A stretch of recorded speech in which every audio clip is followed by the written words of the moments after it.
আসসালামু আলাইকুম। এটিএন বাংলা সংবাদে সবাইকে স্বাগত জানাচ্ছি। আমি ভাবনা আহমেদ। শুরুতেই বিআরবি কেবল সংবাদ শিরোনাম। শুল্ক নীতি পুনর্বিবেচনায় ৪৮ ঘণ্টার মধ্যে মার্কিন প্রেসিডেন্টকে চিঠি দেবেন প্রধান উপদেষ্টা। যুক্তরাষ্ট্র থেকে পণ্য ও সেবা আমদানি বৃদ্ধি করবে বাংলাদেশ, অর্থ উপদেষ্টা। জুলাই গণহত্যার ২ মামলার আনুষ্ঠানিক অভিযোগ দাখিল এই মাসেই ব্রিফিংয়ে চিফ প্রসিকিউটর। বিচারের গতি বাড়াতে গঠন করা হবে দ্বিতীয় ট্রাইব্যুনাল। জুলাই বিপ্লবের হত্যা চেষ্টা মামলায় আওয়ামী লীগপন্থী ৭২ আইনজীবী জামিন নামঞ্জুর করে কারাগারে পাঠালো আদালত। ৯ জনের জামিন।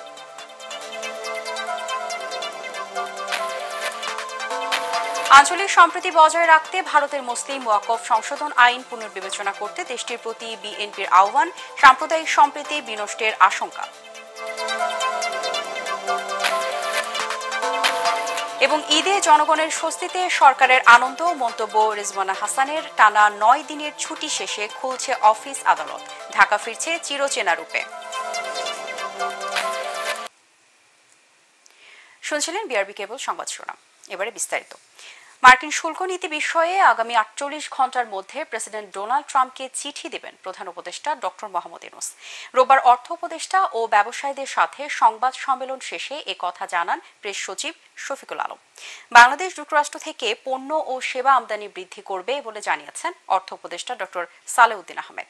অন্যদিকে ঝুঁকি নয়, বরং আমদানি বৃদ্ধির মাধ্যমে মার্কিন বাজারে বাণিজ্যিক সম্ভাবনা দেখছেন ব্যবসায়ী ও বিশেষজ্ঞরা।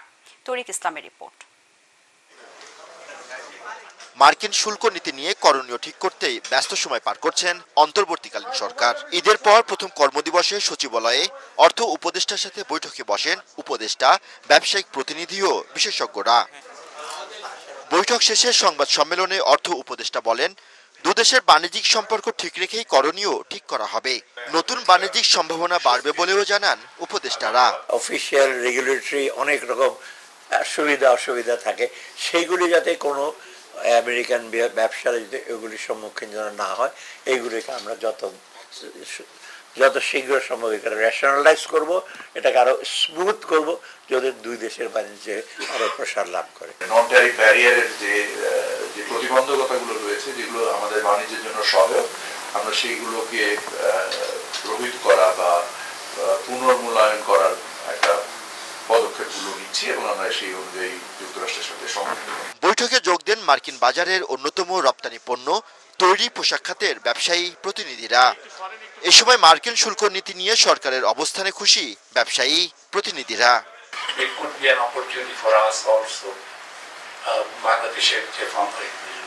আমরা প্রাইভেট সেক্টর থেকে আমরা অত্যন্ত কনফিডেন্ট, লেভেল প্লেইং ফিল্ড থাকলে আমরা পারবো, আমরা পেরেছি, আমরা পারবো। ওই লেভেল প্লেইং ফিল্ডটা তৈরি করার দায়িত্ব হচ্ছে সরকার। আগামী 2 দিনের মধ্যে মার্কিন প্রশাসনকে চিঠি পাঠানো হবে বলেও জানান প্রধান উপদেষ্টার প্রেস সচিব শফিকুল আলম। আমাদের সাথে ইউএসএ কন্টিনিউয়াসলি কন্টাক্ট হচ্ছে। 2টা চিঠি আগামী 48 ঘন্টার মধ্যে যাবে। একটা চিঠি যাবে আমাদের চিফ অ্যাডভাইজারের তরফ থেকে আমেরিকার প্রেসিডেন্ট ডোনাল্ড ট্রাম্পের কাছে, আর আরেকটা চিঠি যাবে আমাদের কমার্স অ্যাডভাইজারের তরফ থেকে ইউএসটিআর এর কাছে। মার্কিন শুল্ক নীতিতে পোশাক শিল্প খাতে কোনো প্রভাব পড়বে না বলেও জানানো হয়। তরিক ইসলাম, এটিএন বাংলা, ঢাকা। বাংলাদেশের অর্থনীতি স্থিতিশীল বলে জানিয়েছেন আইএমএফ। ঋণের ৪র্থ ও ৫ম কিস্তি পাওয়ার বিষয়ে আশাবাদী সরকার। সচিবালয়ে আইএমএফ এর প্রতিনিধি দলের সাথে বৈঠক শেষে এ তথ্য জানান অর্থ উপদেষ্টা। তিনি জানান, ঋণ দিতে বাংলাদেশের রাজস্ব আয় বৃদ্ধি, দেশজ উৎপাদন বাড়ানো সহ বেশ কিছু শর্ত দিয়েছে আইএমএফ। সে অনুযায়ী কাজ করছে সরকার। এ বিষয়ে আলোচনার জন্য এই মাসে যুক্তরাষ্ট্রে যাবেন তিনি। $470 কোটি ঋণের মধ্যে 3 কিস্তিতে $231 কোটি দিয়েছে আইএমএফ, আর 2 কিস্তিতে বাকি $239 কোটি চায় বাংলাদেশ। সব ঠিক থাকলে আগামী জুনেই এই অর্থ ছাড় হতে পারে। সার্বিকভাবে ব্যাংকিং শৃঙ্খলা রিফন্ড আদায়, আর এদিকে এনবিআর এর আমরা ট্যাক্স জিডিপি রেশিও বাড়াবো, কি করে কোন কোন ক্ষেত্রে বাড়াবো, এইগুলি নিয়ে আলাদা। ওরা বাংলাদেশে ইকোনমি বলেছে মোটামুটি এখন things are stable, things are moving to the right direction, কিন্তু এই রিভিউর পর একটু দেখবে। ওরা বলছে উই আর স্যাটিসফাইড যে বাংলাদেশ ইকোনমি এখন স্টেবল আছে। জুলাই গণহত্যার বিচারের জন্য শিগগিরই দ্বিতীয় আন্তর্জাতিক অপরাধ ট্রাইব্যুনালের যাত্রা শুরু হবে বলে আশা প্রকাশ করেছেন চিফ প্রসিকিউটর তাজুল ইসলাম। তিনি জানান, সাবেক প্রধানমন্ত্রী শেখ হাসিনার নেতৃত্বের দায়সহ গণহত্যার 3টি মামলার চার্জশিটের খসড়া প্রসিকিউশনের হাতে এসেছে। এ মাসের মধ্যে অন্তত 2টি মামলার আনুষ্ঠানিক অভিযোগ দাখিল করা সম্ভব হবে বলে আশা করেন তিনি। আরও জানাচ্ছেন হুমায়ুন চিস্তি। ঈদের ছুটির পর প্রথম কার্যদিবসে 6টি মামলার বিষয়ে আদেশ দেন আন্তর্জাতিক অপরাধ ট্রাইব্যুনাল। এর মধ্যে ৭১-এ মানবতাবিরোধী অপরাধের 2টি মামলায় সময় মঞ্জুর করেন আদালত। এছাড়া জুলাই গণহত্যার ঘটনায় যাত্রাবাড়ি থানার মামলার তদন্ত প্রতিবেদন জমা দিতে 3 মাস ও ফার্মগেটের মামলায় 2 মাস সময় মঞ্জুর করা হয়। এছাড়া 2 পুলিশ সদস্যকে জিজ্ঞাসাবাদের অনুমতি দেন ট্রাইব্যুনাল। পরে ব্রিফিংয়ে চিফ প্রসিকিউটর জানান, এ মাসেই অন্তত 2টি মামলার আনুষ্ঠানিক অভিযোগ দাখিল করা হবে। 3টা মামলার চার্জশিটের ড্রাফট আমরা পেয়ে গেছি। একটা হচ্ছে চানখারপুল, একটা আশুলিয়া, আর একটা হচ্ছে শেখ হাসিনার বিরুদ্ধে যেটা মানবতা বিরোধীর কমান্ড রেসপন্সিবিলিটির মামলা, সেটারও ড্রাফটটা আমাদের হাতে এসেছে, যেটার আরও ফার্দার কাজ চলছে। খুব সহসাই 2টো চূড়ান্ত রিপোর্ট আমরা পাবো এবং এই মাসের মধ্যে অন্তত 2টো মামলার ফর্মাল চার্জ হয়তো দাখিল করা সম্ভব হবে। সাংবাদিকদের প্রশ্নের জবাবে চিফ প্রসিকিউটর বলেন, জুলাই গণহত্যার বিচারে একটি ট্রাইব্যুনাল যথেষ্ট নয়। এ বিষয়ে সরকার ইতিবাচক চিন্তা করছে। মামলার যে ভলিউম, অপরাধের যে বিস্তৃতি, এইটা বিবেচনা করে ট্রাইব্যুনালের সংখ্যা বৃদ্ধি করা যেতে পারে। ট্রাইব্যুনাল একটা অবশ্যই যথেষ্ট নয়, এখানে আরও ট্রাইব্যুনাল হওয়া উচিত এবং সরকারও সেই ব্যাপারে ইতিবাচক চিন্তাভাবনা করেছেন। খুব সহসাই অন্তত দ্বিতীয় ট্রাইব্যুনালের যাত্রা শুরু হবে বলে আমরা আশাবাদ করছি। জুলাই গণহত্যার বিচার বানচাল বা একে বিতর্কিত করতে নানামুখী ষড়যন্ত্র চলছে জানিয়ে চিফ প্রসিকিউটর বলেন, ষড়যন্ত্রকারীদের চিহ্নিত করা হয়েছে, কয়েকজনকে গ্রেফতার করা হয়েছে। কোনো বিভ্রান্তি ছড়িয়ে বিচার বাধাগ্রস্ত করা যাবে না। উপযুক্ত সময়ে উপযুক্ত আইনগত ফোরামের মাধ্যমে সেগুলোর প্রতিকার করা হবে। হুমায়ুন চিস্তি, এটিএন বাংলা, ঢাকা।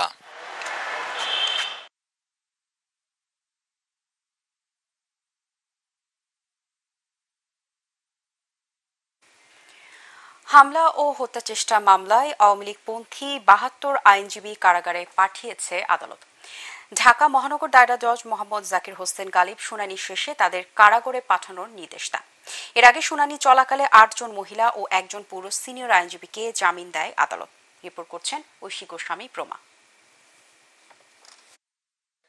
বৈষম্য বিরোধী আন্দোলনের সময় হামলা, ভাঙচুর ও হত্যাচেষ্টার অভিযোগে রাজধানীর কোতোয়ালি থানার মামলায় আওয়ামীপন্থী ৭২ আইনজীবীকে কারাগারে এবং 9 জনকে জামিন দেন আদালত। এর আগে এসব আইনজীবীরা আদালতে আত্মসমর্পণ করেন। ঢাকা মহানগর দায়রা জজ জাকির হোসেন গালিবের আদালত শুনানি শেষে এই আদেশ দেন তিনি। জামিন পাওয়া 9 জনের মধ্যে 8 জন মহিলা আইনজীবী। জুলাই না, 15টা বছর আমরা বিএনপি আইনজীবী সমর্থিত আইনজীবীরা এবং অন্যান্য ফ্যাসিস্ট বিরোধী আইনজীবীরা আমরা একত্রে ঢাকা বারে আন্দোলন সংগ্রাম করে আসছিলাম। পরবর্তীতে ঢাকা আইনজীবী সমিতিতে আজকে যারা কমিটিতে আছে তারা আইনজীবীদের সঙ্গে আলাপ করে সাধারণ আইনজীবীদেরকে নিয়ে মিটিং করে ওই ঘটনার বিষয়ে একটা মামলা করার সিদ্ধান্ত গ্রহণ করে। সেই সিদ্ধান্ত মোতাবেক ঢাকা আইনজীবী সমিতির পক্ষ থেকে তাদের বিরুদ্ধে 144 জনের বিরুদ্ধে যারা ওই দিনের ঘটনার সঙ্গে পরোক্ষ এবং প্রত্যক্ষভাবে জড়িত ছিল তাদের বিরুদ্ধে মামলা করা হয়। বিকেল 3:30টার দিকে তাদের জামিন শুনানি শুরু হয়। দীর্ঘ শুনানি শেষে বিকেল 5টার পর আদালত এই আদেশ দেন। আদালত উভয়ের বক্তব্য শোনার পরে মামলার মূল নথি পর্যালোচনা করে মেডিকেল এবং বিভিন্ন ছবিগুলো দেখে আদালত উভয় পক্ষের বক্তব্যের পর যারা মহিলা আইনজীবী ছিল, মহিলা অ্যাকিউজড ছিল, আসামি ছিল, তাদেরকে জামিন মঞ্জুর করেন। আর একজন বয়স্ক আইনজীবী ছিল, তারও জামিন মঞ্জুর করেন। জানা গেছে, বৈষম্য বিরোধী আন্দোলন চলাকালে 4 আগস্ট আদালত প্রাঙ্গণে আইনজীবীদের উপর হামলা, চেম্বার ভাঙচুর ও হত্যাচেষ্টার ঘটনায় আওয়ামীপন্থী 144 জন আইনজীবীর বিরুদ্ধে 6 ফেব্রুয়ারি ঢাকার মেট্রোপলিটন ম্যাজিস্ট্রেট আদালতে মামলা করেন আইনজীবী সমিতির কার্যনির্বাহী সদস্য মোহাম্মদ আলী বাবু। আদালত বাদীর জবানবন্দি রেকর্ড করে অভিযোগটি কোতোয়ালি থানার এজাহার হিসেবে গ্রহণ করার আদেশ দেন। ঐশী গোস্বামী প্রমা, এটিএন বাংলা, ঢাকা। আঞ্চলিক সাম্প্রদায়িক সম্প্রীতি বজায় রাখতে ভারতের মুসলিম ওয়াকফ সংশোধন আইন পুনর্বিবেচনার আহ্বান জানিয়েছে বিএনপি। দলীয় চেয়ারপারসনের গুলশান কার্যালয়ের সংবাদ সম্মেলনে বিএনপি স্থায়ী কমিটির সদস্য সালাউদ্দিন আহমেদ অভিযোগ করেন, বৈষম্যমূলক এই আইনে ভারতের সংখ্যালঘু মুসলমানদের অধিকার খর্ব করা হয়েছে। নতুন আইনে অমুসলিম সদস্য অন্তর্ভুক্তির বিষয়টি বৈষম্যমূলক, এতে সাম্প্রদায়িক সম্প্রীতি বিনষ্টের আশঙ্কা রয়েছে বলে মনে করেন তিনি। মুসলমানদের স্বার্থবিরোধী এই আইন মুসলিম নাগরিকদের ধর্মীয় অধিকারে সরাসরি হস্তক্ষেপের শামিল দাবি করে বৃহৎ গণতান্ত্রিক রাষ্ট্র হিসেবে সব ধর্মাবলম্বীদের নাগরিকদের ধর্মীয় অধিকার রক্ষার দাবি জানিয়েছে বিএনপি। ওয়াকফ বোর্ডের পরিচালনা মুসলমানদের দ্বারাই হওয়া উচিত। তারা একে মুসলিম নাগরিকদের ধর্মীয় অধিকারে সরাসরি হস্তক্ষেপের শামিল বলে অভিমত দিয়েছেন। ভারত একটি বৃহৎ গণতান্ত্রিক রাষ্ট্র। বৃহৎ গণতান্ত্রিক রাষ্ট্রে সকল ধর্মাবলম্বী নাগরিকদের ধর্মীয় অধিকার রক্ষায় রাষ্ট্রের অভিভাবকত্বের ভূমিকাকে সমুন্নত রেখে উক্ত আইনটি ভারত সরকার পুনর্বিবেচনা করবে, আমরা এই আশাবাদ ব্যক্ত করছি। আঞ্চলিক সাম্প্রদায়িক সম্প্রীতি বজায় রাখতে এই পদক্ষেপ একটি ঐতিহাসিক ভূমিকা পালন করবে বলে আমরা মনে করি। গণহত্যার প্রধান আসামি শেখ হাসিনা ও তার পরিবারের ৮ সদস্যকে দেশে ফেরাতে ইন্টারপোল সহ আন্তর্জাতিক সংস্থাগুলোর সহযোগিতা নেবে দুর্নীতি দমন কমিশন। দুপুরে এক সংবাদ সম্মেলনে সংস্থাটির চেয়ারম্যান আব্দুল মোমেন একথা জানিয়ে বলেন, শেখ হাসিনাকে সাবেক প্রধানমন্ত্রী হিসেবে নয়, একজন দুর্নীতিবাজ হিসেবেই মূল্যায়ন করছে দুদক। এছাড়া দুর্নীতির অভিযোগ উড়িয়ে দিতে পারেননি বলেই যুক্তরাজ্যের মন্ত্রিত্ব থেকে টিউলিপ সিদ্দিক পদত্যাগ করেছেন বলে দাবি সংস্থাটির চেয়ারম্যানের। রিপোর্ট করেছেন মাজহারুল হক মুহাজির। কমিশন পুরোটি আমরা নিচে নেমে এসেছি সকলকে ঈদ মোবারক বলার জন্য। ঈদের পর প্রথম কর্মদিবসে এ সংবাদ সম্মেলনের আয়োজন করে দুর্নীতি দমন কমিশন। উপস্থিত দুদকের চেয়ারম্যান সহ কমিশনের অন্যান্য সদস্যরাও। এ সময় সাংবাদিকদের বিভিন্ন প্রশ্নের খোলামেলা জবাব দেন দুদকের এই শীর্ষ কর্মকর্তা। আমাদের যদি সেরকম আপনার কাছে কোনো সুনির্দিষ্ট অভিযোগ থাকে আমরা যোগদান করার পরে, তাহলে আপনারা এটা আমাদের নজরে আনেন। গণ অভ্যুত্থানের পর শেখ পরিবারের সদস্যরা পালিয়ে গেলেও তাদের ফেরত পেতে মরিয়া সংস্থাটি। পাশাপাশি সাবেক ব্রিটিশ মন্ত্রী টিউলিপ সিদ্দিককে দেশের আদালতে হাজির হয়ে মামলা মোকাবিলা করার আহ্বানও জানান দুদকের এই চেয়ারম্যান। আমার কাছে সাবেক প্রধানমন্ত্রী শেখ হাসিনা কিংবা দুর্নীতিগ্রস্ত একজন সাধারণ জনগণের মধ্যে কোনো তফাৎ নাই। আমি একজন দুর্নীতিগ্রস্ত ব্যক্তি যিনি পলায়ন করে অন্যত্র চলে গিয়েছেন, তার জন্য আমার যে প্রক্রিয়া, সাবেক প্রধানমন্ত্রী পলাতক শেখ হাসিনার জন্য আমার প্রক্রিয়া একই প্রক্রিয়া। এদিন সাবেক পররাষ্ট্রমন্ত্রী হাসান মাহমুদ দম্পতির বিরুদ্ধে সন্দেহজনক প্রায় ৭০০ কোটি টাকা লেনদেনের তথ্য প্রমাণ পাওয়ায় মামলা করে দুদক। বড় বড় আসামিদের কে কে দেশে আছে, কে কে দেশে নাই, এটা আমাদের অজ্ঞাত না। সেক্ষেত্রে যারা দেশে নাই তাদেরকে একটা আন্তর্জাতিক প্রক্রিয়া অবলম্বন করে ফিরিয়ে আনা, যেটা একটা কঠিন প্রক্রিয়া, এটা আমাদের স্বীকার করতে হবে। আর যারা দেশে আছেন তাদের প্রতি আমরা কতটা সদয় কিংবা কতটা নির্দয় কিংবা কতটা অবজেক্টিভ আপনারা সেটা বিবেচনা করবেন। ক্রিকেটার সাকিব আল হাসানের বিরুদ্ধে অনুসন্ধান চলছে বলেও জানায় দুদক চেয়ারম্যান। সাবেক এই এমপি দুদকের আসামি হতে পারেন বলেও জানায় সংস্থাটি। আমাদের আশঙ্কা এমন হতে পারে যে সাকিব আল হাসান দুদকের আসামিও হতে পারেন। মাজহারুল হক মুহাজির, এটিএন বাংলা, ঢাকা। চীনের সাথে সম্পর্ক উন্নয়ন হলে বাংলাদেশ সহ এই অঞ্চলের ভূমি পরিবেষ্টিত দেশগুলো উপকৃত হবে বলে জানিয়েছেন প্রধান উপদেষ্টা ডক্টর মোহাম্মদ ইউনূস। চীন সফরে দেশটির গণমাধ্যম সিজিটিএনকে দেওয়া একান্ত সাক্ষাৎকারে তিনি বলেন, যুদ্ধ বা সংঘাত নয়, শান্তি প্রতিষ্ঠায় মানুষের কল্যাণই সমস্যা সমাধানের একমাত্র পথ। প্রধান উপদেষ্টা বলেন, বাংলাদেশের ইতিবাচক পরিবর্তনে চীনের সহযোগিতা গুরুত্বপূর্ণ। একই সাথে দেশে চীনা কলকারখানা স্থানান্তর, যুব শক্তি কাজে লাগানো সহ বিভিন্ন ইস্যু নিয়ে কথা বলেন নোবেলজয়ী এই অর্থনীতিবিদ। জাহিদুল আলমের রিপোর্টে থাকছে বিস্তারিত। Welcome to Leaders Talk. Our guest today is Mohammed Yunus. গত ২৬ থেকে ২৯ মার্চ চীনে বোয়া ফোরাম ফর এশিয়ার বার্ষিক সম্মেলনে অংশ নেন ডক্টর মোহাম্মদ ইউনূস। সফরে চীনের গণমাধ্যম সিজিটিএনকে একান্ত সাক্ষাৎকার দেন তিনি। শনিবার ওই সাক্ষাৎকার প্রকাশ করে চীনা গণমাধ্যমটি। সাক্ষাৎকারে চীনের সাথে থাকা সম্পর্ক নতুন উচ্চতায় নিয়ে যাওয়ার আকাঙ্ক্ষা প্রকাশ করেন প্রধান উপদেষ্টা। একই সাথে বাংলাদেশি চীনা বিনিয়োগ এবং শিল্প কারখানায় স্থানান্তরের আহ্বান জানান তিনি। বাংলাদেশের যুব সম্প্রদায়কে কাজে লাগিয়ে দক্ষ জনশক্তিতে রূপান্তর করতে চীনের সহযোগিতা প্রত্যাশা করেন ডক্টর ইউনূস।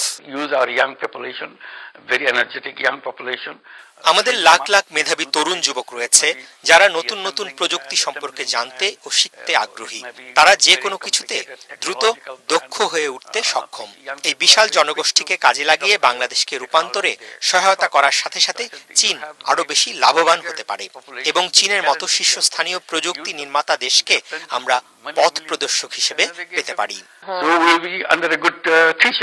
ডক্টর মোহাম্মদ ইউনূস বলেন, বাংলাদেশের উত্তরের ভূমিবেষ্টিত দেশ এবং অঞ্চলগুলোকে সমুদ্র বন্দর ব্যবহার করতে দিতে আগ্রহী ঢাকা। ভৌগোলিকভাবে আমরা খুবই ভাগ্যবান, কারণ আমাদের বিশাল সমুদ্র রয়েছে। নেপাল, ভুটানের মতো ভূমিবেষ্টিত দেশ যাদের নিজস্ব সমুদ্র নেই, তারা আমাদের বন্দরগুলোকে কাজে লাগাতে পারে। আমরাও এ ব্যাপারে আগ্রহী। এতে এসব অঞ্চলের সবার জীবনমান উন্নয়ন হবে। মৎস্য সম্পদ আহরণেও চীন আমাদের প্রযুক্তিগত সহায়তা করতে পারে। সবশেষে ডক্টর ইউনূস বলেন, বিশ্ব শান্তির জন্য যুদ্ধ কোনো সমাধান নয়। যুদ্ধ ছাড়াও শান্তি প্রতিষ্ঠা করা যায়, এমনটা ভাবলেই সম্ভব সংঘাতহীন বিশ্ব গড়া। জাহিদুল আলম, এটিএন বাংলা। 40 দেশের বিনিয়োগকারীদের নিয়ে আগামীকাল শুরু হতে যাচ্ছে ইনভেস্টমেন্ট সামিট।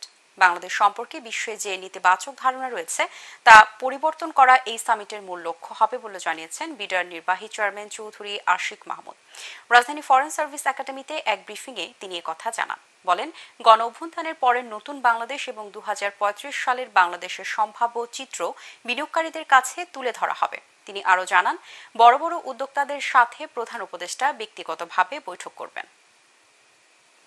2035 সালে বাংলাদেশের যে ছবিটা আমরা চাই, ইমাজিন করি যে ছবিটা হবে, সেই ছবিটা করতে হলে আমাদের আজকে থেকে কি করতে হবে এবং সেটার জন্য আমরা কি প্ল্যান করেছি যে আমরা কি করব।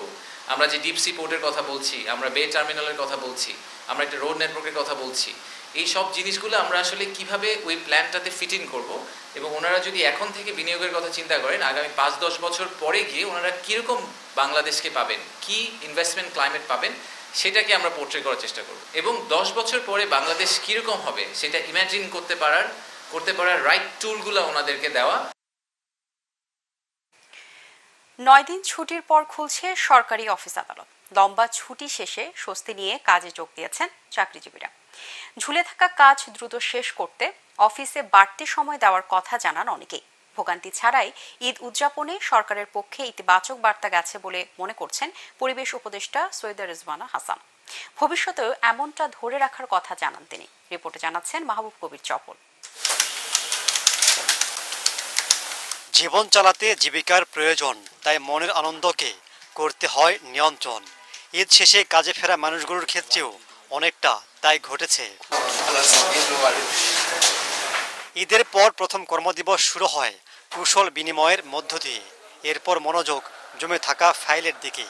স্বজনদের সাথে উদযাপনের আনন্দ প্রথম দিনে কম্পিউটারে বসে কাজেও এনেছে গতি। ছুটি কাটানো একটা রিফ্রেশমেন্ট, ওইখান থেকে ফিরে আসে কর্মস্থলে আমাদের কাজ করতে কোনো অসুবিধা হয় না। একটু লম্বা ছুটিতে সবাই স্বস্তি ফিল করেছি। এই ছুটিটা আমরা গ্রামের বাড়িতে খুব স্বতঃস্ফূর্তভাবে উদযাপন করেছি। কর্মজীবী মেয়েদের জন্য মানে অল টাইমই চ্যালেঞ্জিং, কারণ অফিস, বাসা, অফিসার যদি একটু সাপোর্টেড হয়, প্লাস ফ্যামিলিতে হাজব্যান্ড যদি একটু ভালো হেল্পফুল হয়, তাহলে আলহামদুলিল্লাহ মানিয়ে নেওয়া যায়। আমাদের এখন একটু বেশি কাজ করতে হবে, অতিরিক্ত সময় কাজ করে এটা পোষায় নিতে হবে। সরকারি চাকরিজীবীরা ছুটি কাটালেও অনেক উপদেষ্টার সেটা হয়নি বলে জানালেন সৈয়দা রিজওয়ানা হাসান। ঈদ উদযাপনে জনগণের স্বস্তি সরকারের আনন্দ বলে মনে করছেন তিনি। ঈদটা জনমানুষের কাছে একটা ইতিবাচক বার্তা দিয়েছে যে সরকার জনগণের কল্যাণে এবং তাদের যেন কমফর্ট হয় জীবনে, সেজন্য কাজ করে যাচ্ছে। তো আগামী দিনেও এই কাজগুলোই আমরা করব। 9 দিনের ছুটিতে দেশের অর্থনীতিতে কোনো প্রভাব পড়েনি বলে জানান অর্থ উপদেষ্টা। বলেন, দেশের রিজার্ভ বৃদ্ধি পাচ্ছে। এইবার ঈদ একটু ব্যতিক্রমী, এবার সব দিক দিয়ে ভালো ছিল ঈদ। আপনারা দেখবেন পুরো 1 মাস আপনাদের দ্রব্যমূল্যের মোটামুটি সব ব্যাপারে সহনীয় ছিল। ভালো কতগুলি নিউজ, আমাদের রেমিটেন্স আসছে অনেক বেশি, এবার 3 বিলিয়নের মতো। তারপরে আপনার ফরেন এক্সচেঞ্জ রিজার্ভটা একটু বেড়েছে। রোজার মতোই দ্রব্যমূল্য সহনীয় রাখতে সরকার কাজ করছে বলেও জানান তিনি। আমাদের অ্যাডজাস্ট করা। মাহবুব কবির চপল, এটিএন বাংলা, ঢাকা। চেনা রূপে ফিরতে শুরু করেছে রাজধানী ঢাকা। ঈদের লম্বা ছুটি কাটিয়ে জীবিকার তাগিদে ব্যস্ত এই নগরীতে দলে দলে আসছে মানুষ। ঢাকার রেলওয়ে স্টেশন এবং বাস টার্মিনালগুলোতে সকাল থেকে যাত্রীদের চাপ দেখা গেছে। আসনে প্রায় দ্বিগুণ যাত্রী থাকায় দুর্ভোগ পোহাতে হয়েছে ট্রেন যাত্রায়। সড়ক পথে স্বস্তি থাকলেও দূরপাল্লার কোথাও কোথাও যানবাহনের চাপে যানজটের সৃষ্টি হয়। রিপোর্ট করছেন আদ্দিন সজীব। ঈদের আনন্দ স্মৃতি নিয়ে ঢাকা ফিরছে মানুষ। অনেকদিন পর প্রিয়জনের সঙ্গে দেখা, আড্ডা, গল্প, আপন নিড়ের এমন সব সুন্দর মুহূর্তের কথা ভাবতে ভাবতেই ব্যস্ত জীবনে ফিরছেন সবাই। সবচেয়ে ভালো লেগেছে যে ট্রেনটা আজকে এসছি মাত্র 3 ঘন্টা 35 মিনিটে খুলনা থেকে, এটা খুব অভূতপূর্ব ছিল, আগে এই অভিজ্ঞতা ছিল না। ফ্যামিলি ছেড়ে আসাতে একটু কষ্টদায়ক, বুঝেন না, বাচ্চাদের ভালোবাসা আসার সময় একটু কষ্ট লাগে। তবে কারো কারো যাত্রা কঠিন হয়েছে ট্রেনে অতিরিক্ত যাত্রীর চাপে। কেউ কেউ দাঁড়ানোর জায়গা পাননি ঠিকঠাক, কেউ বা ভিড়ের মধ্যে সারতে পারেননি জরুরি প্রয়োজনও। মানে দাঁড়াবার জায়গাটুকু ছিল না, এরকম অবস্থা। এটা জীবিকার তাগিদে ভাই, এখানে থাকি, এখানে ফ্যামিলি আর বাচ্চা কাচ্চারা এখানে ভর্তি হয়েছে। নরসিংদী কমিটা নতুন, এর জন্য মনে হয় টিকিটটা ওরা দিতে পারে না, সবাই পায়নি আর কি, বাট আসে সবাই। এবার সড়ক পথ ছিল আগের চেয়ে ভালো। ঈদযাত্রায় দূরপাল্লার যানবাহনের চাপ থাকলেও ছিল স্বস্তি। গাবতলী, মহাখালী, সায়দাবাদ সহ রাজধানীর বিভিন্ন বাস স্ট্যান্ডে ভোর থেকেই আসতে থাকেন দূর দূরান্তের যাত্রীরা। যানজট বেশি একটা ছিল না, কিন্তু গাড়িটা পৌঁছাতে সময় নিয়েছিল আর কি। আজকে ভার্সিটিতে ক্লাস ছিল, আর যায় মনে না ক্লাস ধরতে পারবো আর কি। যাওয়ার সময় মোটামুটি আরামদায়ক ছিল, আসার সময় ট্রাভেল টাইমটা আরামদায়ক ছিল। মহাসড়কের কোনো কোনো পথে কিছুটা যানজট হলেও ভালোভাবে ঢাকা পৌঁছে খুশি তারা। সবাই মনে করেন ঈদযাত্রা মানেই একটা ভোগান্তি, তবে এবারের ঈদযাত্রা যাওয়ার পথে কিংবা ঢাকায় ফেরার পথে দুটোই ছিল অনেকটা স্বস্তির। সাধারণ মানুষের প্রত্যাশা, বাস কর্তৃপক্ষ কিংবা ট্রেন যারা রেল কর্তৃপক্ষ রয়েছেন সবাই যদি এভাবে সচেতন থাকেন, সতর্ক থাকেন, তাহলে যাত্রা ভোগান্তি কমে আসবে, আরও আনন্দের হবে ঈদের এই সফর। Addin Sajib, ATN Bangla, Dhaka. Supreme court আইনজীবী সমিতির সাবেক সম্পাদক ব্যারিস্টার বদরুদ্দোজা বাদলকে আহ্বায়ক এবং আইনজীবী অ্যাডভোকেট গাজী তৌহিদুল ইসলামকে সদস্য সচিব করে 26 সদস্য বিশিষ্ট জাতীয়তাবাদী আইনজীবী ফোরামের সুপ্রিম কোর্ট ইউনিটের কমিটি গঠন করা হয়েছে। ফোরামের কেন্দ্রীয় কমিটির দপ্তর সম্পাদক মোহাম্মদ জিয়াউর রহমান এ তথ্য জানান। এই কমিটিকে আগামী 3 মাসের মধ্যে সম্মেলনের মাধ্যমে পূর্ণাঙ্গ কমিটি গঠন করার নির্দেশনা দেওয়া হয়েছে। এই কমিটির প্রয়োজন সাপেক্ষে কেন্দ্রীয় কমিটির মতামতের ভিত্তিতে বর্ধিত করতে পারবেন। এবার আল আরাফা ইসলামী ব্যাংক অর্থ সংবাদ।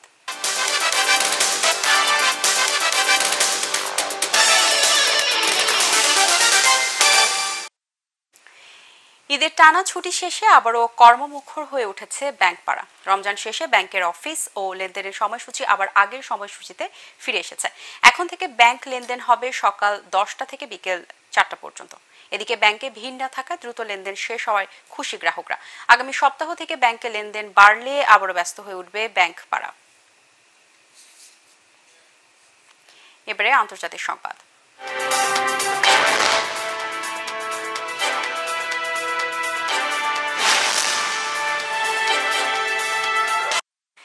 মার্কিন প্রেসিডেন্ট ডোনাল্ড ট্রাম্পের বিরুদ্ধে আমেরিকা জুড়ে বিক্ষোভ অনুষ্ঠিত হয়েছে।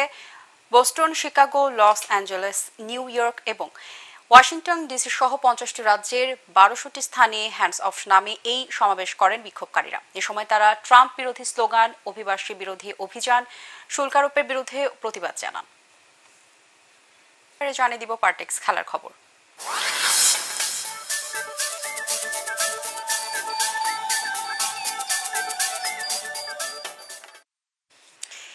ঈদের বিরতি শেষে মাঠে ফিরেই জয় পেয়েছে মোহামেডান, আবাহনী এবং গুলশান ক্রিকেট ক্লাব। মিরপুর শেরেবাংলা স্টেডিয়ামে প্রাইম ব্যাংক ক্রিকেট ক্লাবকে 5 উইকেটে হারিয়েছে মোহামেডান। প্রথমে ব্যাট করে মোহামেডানের বোলিং তোপে মাত্র 174 রানে অল আউট হয় প্রাইম ব্যাংক। মোহামেডানের তাইজুল ইসলাম 5 রানে 4 উইকেট নিয়ে প্রতিপক্ষের ধস নামান। জবাবে মেহেদী হাসান মিরাজের 67 এবং তাওহিদ হৃদয়ের 57 রানে ভর করে 5 উইকেটে 177 রান তুলে 120 বল বাকি থাকতেই জয় পায় মোহামেডান। শেষ করার আগে বিআরবি কেবল সংবাদ শিরোনামগুলো জানিয়ে দিব আরও একবার। শুল্ক নীতি পুনর্বিবেচনায় 48 ঘন্টার মধ্যে মার্কিন প্রেসিডেন্টকে চিঠি দেবেন প্রধান উপদেষ্টা। যুক্তরাষ্ট্র থেকে পণ্য ও সেবা আমদানি বৃদ্ধি করবে বাংলাদেশ, অর্থ উপদেষ্টা। জুলাই গণহত্যার 2 মামলার আনুষ্ঠানিক অভিযোগ দাখিল এই মাসে। ব্রিফিংয়ে চিফ প্রসিকিউটর। বিচারের গতি বাড়াতে গঠন করা হবে দ্বিতীয় ট্রাইব্যুনাল।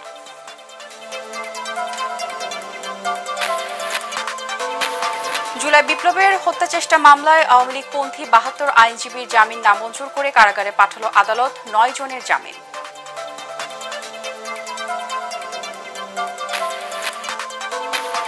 আঞ্চলিক সম্প্রীতি বজায় রাখতে ভারতে মুসলিম ওয়াকফ সংশোধন আইন পুনর্বিবেচনা করতে দেশটির প্রতি বিএনপির আহ্বান। সাম্প্রদায়িক সম্প্রীতি বিনষ্টের আশঙ্কা। এবং ঈদে জনগণের স্বস্তিতে সরকারের আনন্দ। মন্তব্য রিজওয়ানা হাসানের। টানা 9 দিনের ছুটি শেষে খুলেছে অফিস আদালত। ঢাকা ফিরছে চিরচেনা রূপে। পরবর্তী সংবাদ দেখার আমন্ত্রণ জানিয়ে এখনকার মতো শেষ করছি। এটিএন বাংলার সংবাদ ইউটিউবে দেখতে ব্রাউজ করুন youtube/ATN Bangla News। ধন্যবাদ।